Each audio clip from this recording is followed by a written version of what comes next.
২০০১ সালে বিএনপি জামাত যেভাবে ধ্বংসযজ্ঞ চালিয়েছে এবারও একইভাবে তাণ্ডব করেছে বলে জানিয়েছেন প্রধানমন্ত্রী শেখ হাসিনা। বলেন, বাংলাদেশকে অর্থনৈতিকভাবে পঙ্গু করতেই এই ষড়যন্ত্র। সাম্প্রতিক সহিংসতায় আহতদের চিকিৎসার খোঁজ খবর নিতে সকালে রাজধানীর জাতীয় অর্থোপেডিক হাসপাতাল ও পুনর্বাসন প্রতিষ্ঠান পরিদর্শন শেষে কথা বলেন তিনি।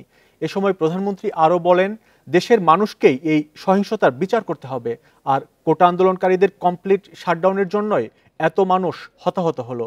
এভাবে যেন আর ধ্বংসযজ্ঞ করতে না পারে সেজন্য সবাইকে সতর্ক থাকতে হবে বলেও জানান প্রধানমন্ত্রী।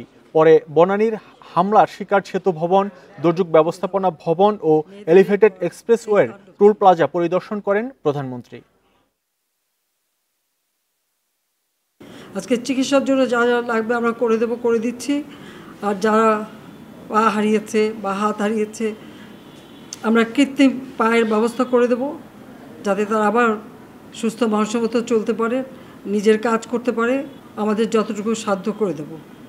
কিন্তু আমার দেশবাসীর কাছে আমি বিচার চাই। কি অপরাধটা কি করেছি? এটা আমাদের অর্থনীতিকে সম্পূর্ণ পঙ্গু করে দিয়ে বাংলাদেশকে আবার ভিক্ষুকের জাতি করে দেওয়া, এটাই বোধহয় এদের পিছনে ষড়যন্ত্র। যে এই ধরনের ধ্বংসযজ্ঞের জন্য এই দেশকে নিয়ে আর কেউ চালাতে না পারে। আমি সকলে সাহায্য চাই, আমি চাই না এভাবে।